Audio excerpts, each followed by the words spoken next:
Bueno, muy buenos días a todos.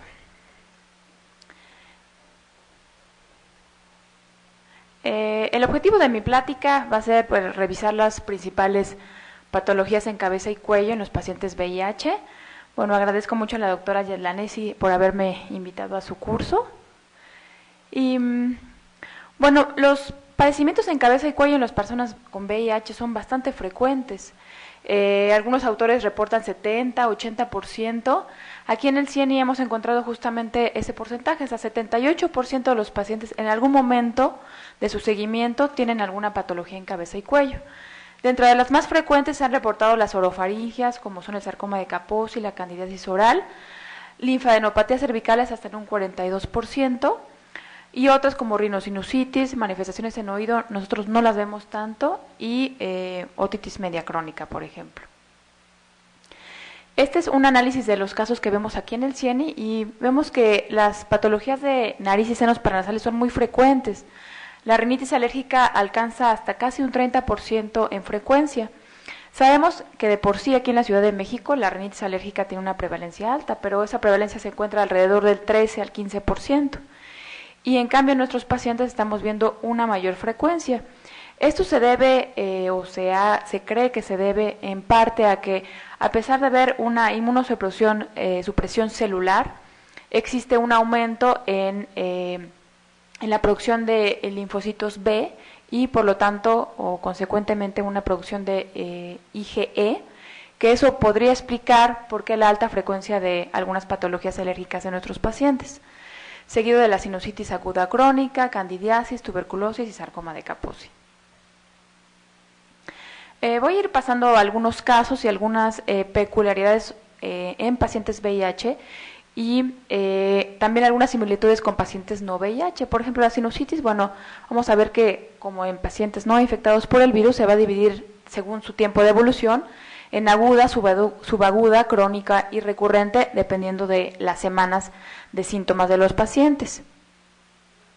Va a haber 3 puntos clínicos cardinales que deben de interrogarlos intencionalmente, que son rinorrea, obstrucción y cesación de opresión facial. A veces estamos acostumbrados, por ejemplo, a que la cefalea la tomamos como un dato muy importante, ¿no? ¿Tiene cefalea? Posiblemente es una sinusitis, y la verdad es que la cefalea no es un síntoma que vemos tan frecuente, aunque sí se puede presentar en sinusitis. En cambio, la rinorrea y la obstrucción nasal, como que son síntomas que sí, si tenemos un paciente con rinorrea, obstrucción y sensación de opresión facial, sí podemos concluir que pueda tener una sinusitis. Y también el tiempo de evolución también nos puede orientar un poco sobre la etiología viral o bacteriana. La mayoría de las rinosinusitis van a ser virales, normalmente van a durar menos de 10 días y se van a resolver prácticamente solas. A veces podemos dar algún tratamiento sintomático básicamente. Y una sinusitis bacteriana va a durar más de este tiempo, va a durar más de 10 días, o va a haber un doble empeoramiento, es decir, el paciente va mejorando al cuarto o quinto día y de repente a la semana vuelve a empeorar. Entonces ahí es cuando debemos de sospechar que el paciente tiene una sinusitis bacteriana. Entonces aquí tenemos como la gráfica de los síntomas. Los primeros días obviamente puede haber fiebre, puede haber mucha descarga nasal, tos, cefalea, pero vemos como a partir más o menos como a la semana, pues estos síntomas francamente vienen en mejoría. Si vemos que hay un doble empeoramiento, es decir, otra vez como al 10º día empieza a haber estos síntomas, hay que pensar que puede haber una sobreinfección bacteriana. En cambio, la sinusitis crónica va a tener una duración mayor a 12 semanas, hay rinorrea mucopurulenta, obstrucción nasal, congestión facial, hiposmia. Aquí es muy importante la referencia al especialista porque sí es muy importante que hagamos una endoscopía nasal. Estas son fotos de endoscopía nasal y, por ejemplo, aquí vemos, este es el cornete inferior y vemos esta descarga purulenta, pero también vemos pólipos en la nariz. Entonces, es muy difícil que sin un endoscopio uno pueda hacer el diagnóstico. En este caso sí está más fácil, vemos, ese es el abatelenguas, y vean esta descarga retronasal francamente verdosa, o sea, una costra en la retrofaringe, ¿no? Obviamente, con base en el tiempo de evolución también podemos sospechar algunas etiologías. Va a ser muy similar a los pacientes inmunocopotentes. Streptococcus pneumoniae, Haemophilus y Moraxella van a ser los principales patógenos. Sin embargo, también tenemos que tener en cuenta otros, como son citomegalovirus, pseudomonas, hongos, y recientemente están saliendo muchos artículos sobre Staphylococcus aureus methicillin resistente, que en este caso es importante el diagnóstico porque no va a responder a los medicamentos habituales y posiblemente este paciente va a requerir internamiento para recibir vancomicina o, si está disponible, el medicamento del Linezolid. Muy importante, el diagnóstico de una sinusitis aguda, no complicada, va a ser clínico. No hagan gastar a su paciente en radiografías ni en tomografías. El diagnóstico va a ser clínico y el paciente se va a recuperar con el tratamiento. Las radiografías prácticamente están en desuso porque la alta frecuencia de falsos positivos y negativos las hacen, la verdad, que ya un método de diagnóstico prácticamente ya obsoleto. Si sospechan alguna complicación o una sinusitis crónica, es mejor de una vez enviar al paciente a una tomografía. El tratamiento de una sinusitis viral aguda va a ser sintomático y cuando sospechamos que hay una infección bacteriana, pues el tratamiento de primera elección, lo que nos dicen las guías, es la amoxicilina o la amoxicilina con clavulanato. Si no hay una mejoría después de 7 días, sí es importante referir al paciente porque se puede tratar de algún otro germen. Entonces, síntomas, exploración física, hay congestión, rinorrea, tos, halitosis, todos estos síntomas tienen una duración de menos de 10 días, pueden observarlo, pueden dar sintomáticos como lavados nasales, esteroides tópicos, paracetamol, etcétera. Si tiene una duración de más de 10 días pero no se ve ninguna complicación, podemos iniciar antibiótico. Pero si tiene su paciente síntomas severos, una inmunosupresión severa o los síntomas persisten a pasar el tratamiento, es mejor referir. Aquí tenemos algunos ejemplos. Un paciente masculino de 28 años, su CD4 en 103, una carga viral no tan alta, que se queja de obstrucción nasal, rinorrea, y se le da un tratamiento empírico con amoxicilina clavulanato. Hacemos la tomografía y miren, este seno derecho totalmente con una opacidad, y vemos aquí en los cortes coronales también. A pesar del tratamiento, el paciente no mejora, entonces tenemos que hacer una punción de seno maxilar. Eso es algo un poquito invasivo, por eso no lo hacemos de rutina, porque entramos con una aguja de punción lumbar y lo que tenemos que hacer es pues entrar por la pared medial del seno maxilar. Entonces, o sea, ya se imaginarán que pues sí es algo doloroso con todo y que le pongamos su lidocaína tópica. Pero lo que nos arrojó el cultivo fue que se trataba de una pseudomonas. Entonces le dimos tratamiento con quinolona y el paciente mejoró bastante. Algo que sí pueden hacer fácilmente o con relativa facilidad en el consultorio es revisar con un rinoscopio o con una pequeña lámpara y miren, este paciente, bueno, aquí no se ve muy bien, pero el endoscopio va por aquí, la luz entra por la fosa derecha y se refleja en la fosa nasal izquierda. Este paciente tiene una perforación septal. Ya como lo habrán visto con la doctora Evelyn, las adicciones, especialmente a cocaína, son frecuentes en esta población y en algunos pacientes puede causar perforación septal. Eso puede ser una causa de una sinusitis, o sea, un paciente que está con costras de moco, verdosas, mal olor, sangrados de la nariz. A veces algo tan sencillo como poner un poquito de luz nos puede arrojar un diagnóstico como este, una perforación septal. Y bueno, la idea es que no lleguemos a esto. Es un paciente con una sinusitis crónica. Este paciente vivía en Cancún y ya llegó en malas condiciones generales. Fíjense cómo hay proptosis, hay quemosis. Este paciente ya llegó con una complicación de una sinusitis. Él tenía un absceso subperióstico en la órbita, hizo una trombosis de seno cavernoso, una oclusión de la arteria central de la retina y tuvimos que entrar a cirugía para drenar esto. Y el cultivo fue de Mycobacterium avium. Ahora, no siempre lo que parece sinusitis o complicación de sinusitis es una sinusitis. Este paciente llegó así, la tomografía sí tenía una pequeña opacidad en el seno derecho, pero fíjense cómo aquí la conjuntiva se ve infiltrada y aquí tenemos la gran ventaja de que somos muchos especialistas los que trabajamos aquí. Lo vi en conjunto con el oftalmólogo, con los infectólogos, y este paciente resultó que tenía un linfoma no Hodgkin. Ya después de su quimioterapia, vean el cambio tan importante. Aquí les pongo esta diapositiva porque Los esteroides tópicos, la verdad que son buenos aliados de nosotros para tratamiento de sinusitis agudas o crónicas. La verdad es que su baja biodisponibilidad, específicamente, por ejemplo, de la mometasona, vean su biodisponibilidad tan bajita, nos hace que lo podamos usar con cierta seguridad en pacientes con VIH. Sin embargo, también tenemos que tener cuidado. Se han visto algunos reportes de síndrome de Cushing, sobre todo cuando son esteroides inhalados para tratamiento de asma en pacientes VIH, que también tienen antirretrovirales inhibidores de proteasa. Y bueno, aquí les presento este caso de un paciente con sarcoma de Kaposi, que le estábamos tratando una rinitis alérgica y de repente empezó con estas lesiones, no sé si lo ven aquí. Hacíamos la endoscopía en unas lesiones violáceas.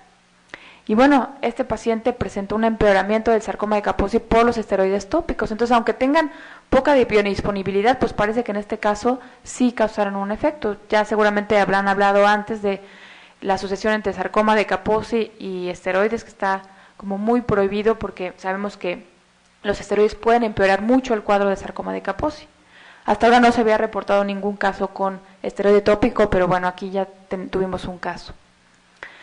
Y bueno, les presento este caso de una chica de 29 años, tenía 214 CD4, esta era su carga viral, que llega con nosotros por odinofagia, fiebre, adenomegalias. Ella había tenido un antecedente de sífilis y ya había recibido tratamiento, por eso su VDRL era positivo, pero ya sus diluciones estaban más bajas.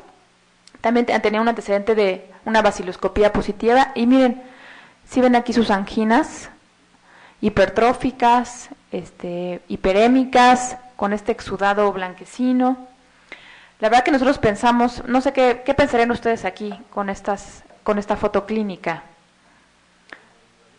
Una faringoamigdalitis estreptocócica, ¿no? Eso es lo que nosotros también pensamos. Sin embargo, le dimos tratamiento, amoxicilina clavulanato, no mejoraba, ya había recibido penicilina, no mejoraba, acitromicina, intentamos un cultivo, no salió nada. Y como tenía varias adenomegalias, bueno, un diagnóstico diferencial podría ser una mononucleosis, ¿no? Infecciosa, adenomegalias y esas amígdalas. Hicimos una biopsia de ganglio y para nuestra sorpresa, esto fue un sarcoma de Kaposi, ¿ok?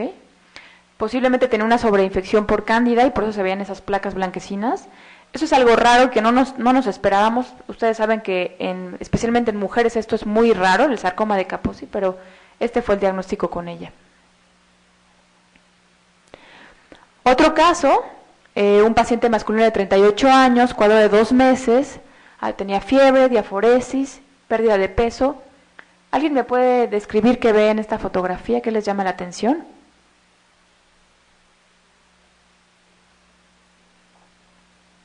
¿O es una faringe normal?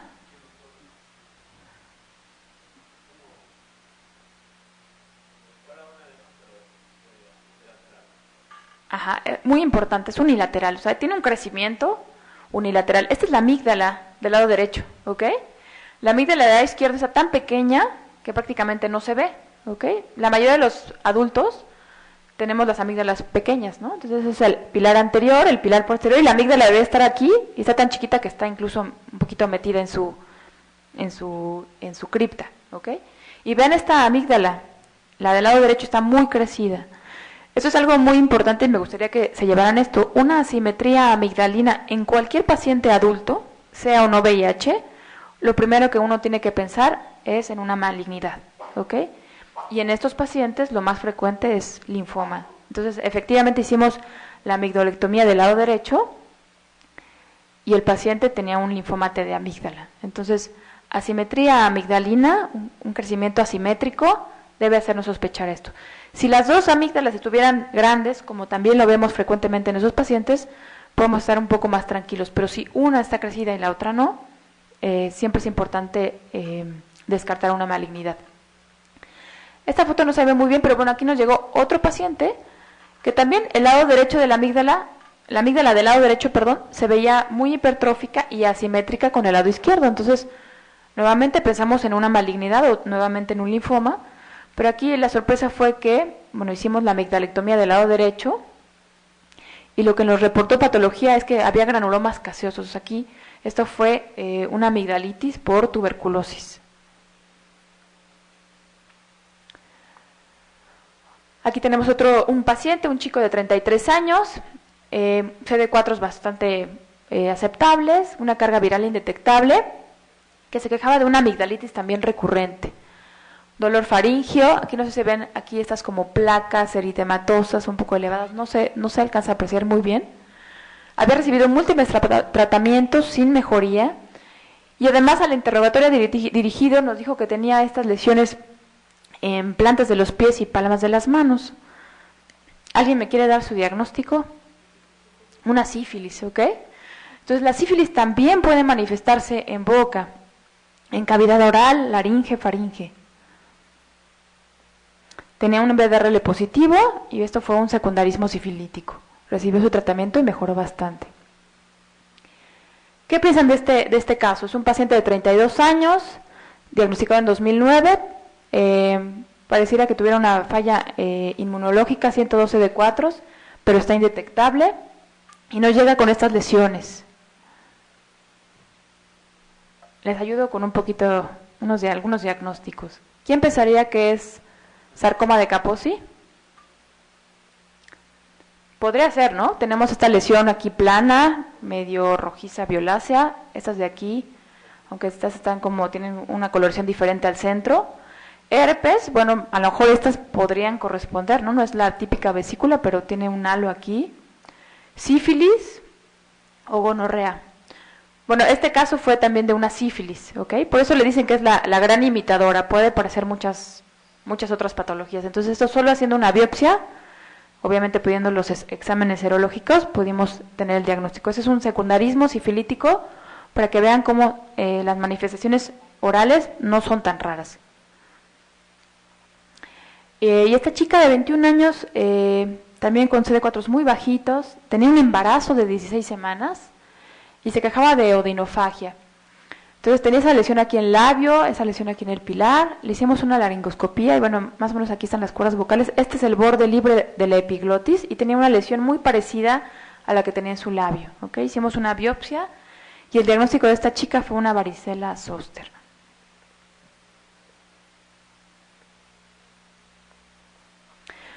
Y bueno, otra patología que vemos bastante frecuente es la tuberculosis ganglionar.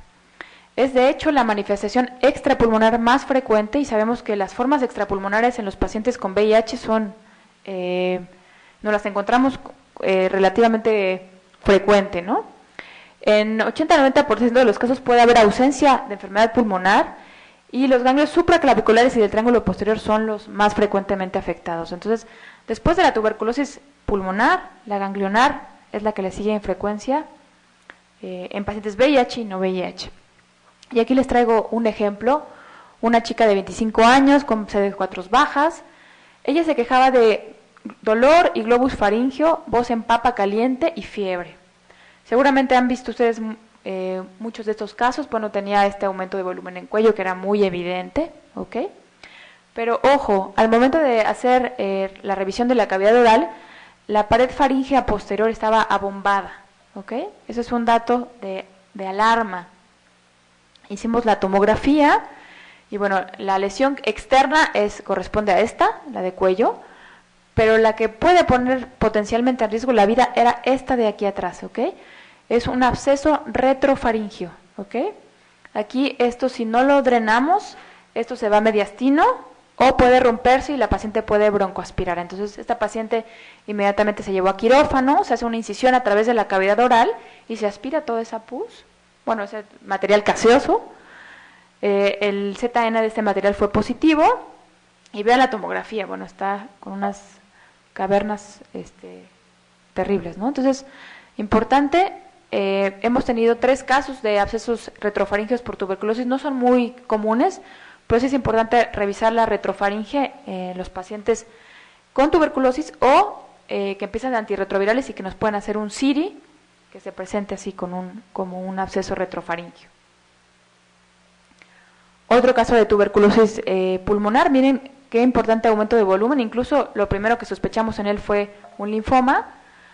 Vean la tomografía, muy característicamente se ve hipodensidad y como un reforzamiento periférico. Aquí todos estos son pequeñas colecciones Aquí el diagnóstico puede ser simplemente por punción, se punciona y se obtiene material gaseoso. Y este otro caso, este fue un chico que hizo un síndrome inflamatorio por reconstitución inmunológica, un SIRI. Entonces vean la cantidad de escrófulas, bueno, de ganglios necrosados, en que incluso vean aquí donde está la tráquea, la desplaza totalmente hacia el lado derecho. Y después de recibir tratamiento, incluso un poquito de esteroides, ya mejora bastante. Aquí contamos con este método de diagnóstico que nos ha facilitado mucho pues la vida, porque el GeneXpert es lo más nuevo que hay para diagnóstico de tuberculosis. Ustedes saben que un cultivo nos puede tardar 6 semanas.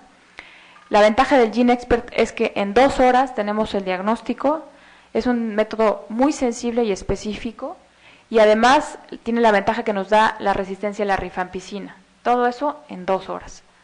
Entonces, también como la doctora Mati, les hago una invitación, si tienen algún caso difícil que no sepan qué es, también lo pueden mandar, que tenga ganglios, y el resultado lo tenemos en 2 horas, o sea, al día siguiente ya el paciente puede empezar su tratamiento.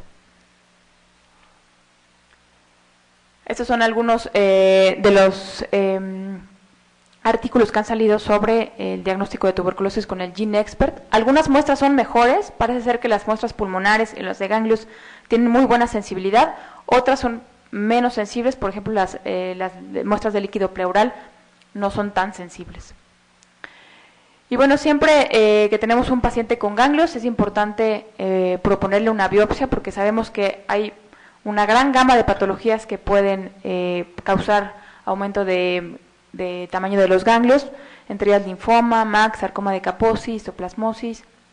Aquí tenemos un protocolo en el cual el paciente que tiene ganglios cervicales viene con nosotros, le hacemos prácticamente todos sus laboratorios, biometría hemática, química sanguínea, pruebas de hepatitis, la biopsia, y si entra el protocolo todo eso es gratuito. Entonces creo que es una muy buena ayuda para los pacientes.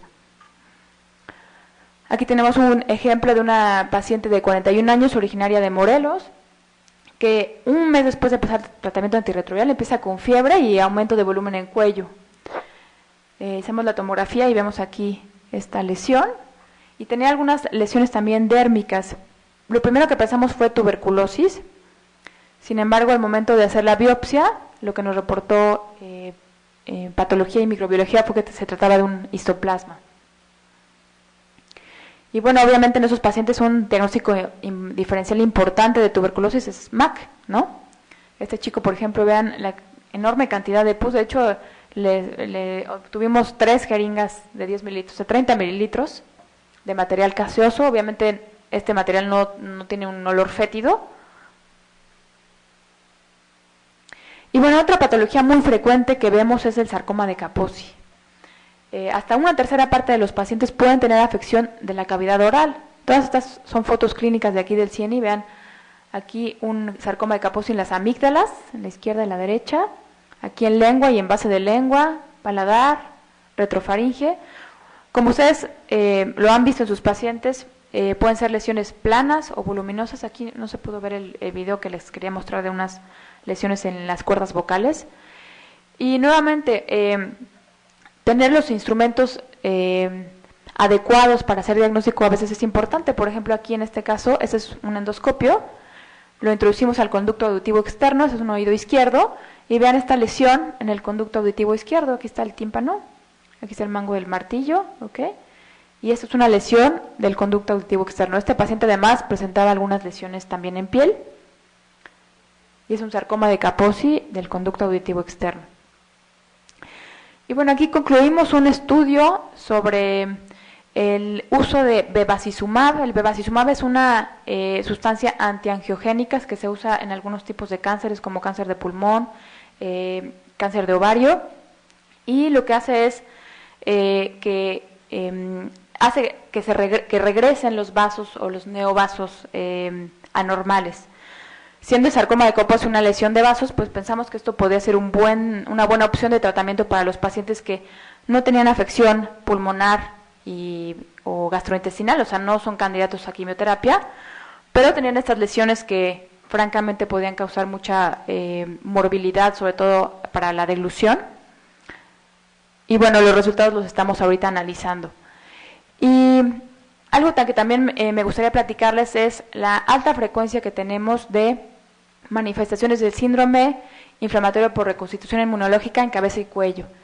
Hicimos este estudio de 186 pacientes que seguimos a lo largo del tiempo desde que empezaron tratamiento antirretroviral y vimos que la frecuencia de manifestaciones del SIRI en cabeza y cuello fue bastante alta, 12.7%.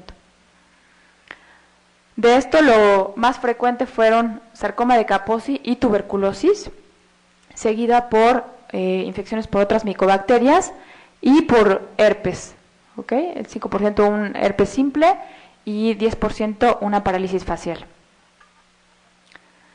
No encontramos alguna asociación entre el tiempo y los tipos de SIRIs presentados. Vimos, por ejemplo, que el sarcoma de Kaposi se puede presentar tan pronto como el primer mes o tan tardío como a los 6 meses, igual que la tuberculosis, menos de un mes hasta los 7 meses. Y bueno, algunos casos ilustrativos, este paciente con tuberculosis ya diagnosticada, empieza su tratamiento antirretroviral, aumenta los CD4 en forma importante y vean estas lesiones, estas escrófulas en cuello. Otro caso de otra paciente que también empieza su tratamiento, baja la carga viral más de un logaritmo y presenta una parálisis facial periférica. Esta paciente resolvió bastante bien, le dimos tratamiento con esteroides y remitió por completo. O este caso de un sarcoma de Kaposi de paladar duro. Muy importante, siempre que haya una lesión de sarcoma de Kaposi, nosotros revisamos la laringe, porque estas lesiones, si bien aquí, bueno, a lo mejor podría sangrar, pero es un sangrado que podría contenerse bastante fácil, cuando esas lesiones están en la vía aérea, específicamente en laringe, pues eso puede poner potencialmente en riesgo la vida del paciente, ya sea por obstrucción de la vía aérea o por aspiración de la sangre, ¿no? Entonces, en conclusión, es importante realizar una revisión completa de cabeza y cuello y, sobre todo, tener mucho en cuenta las manifestaciones del SIRI a nivel otorrinolaringológico. Muchas gracias.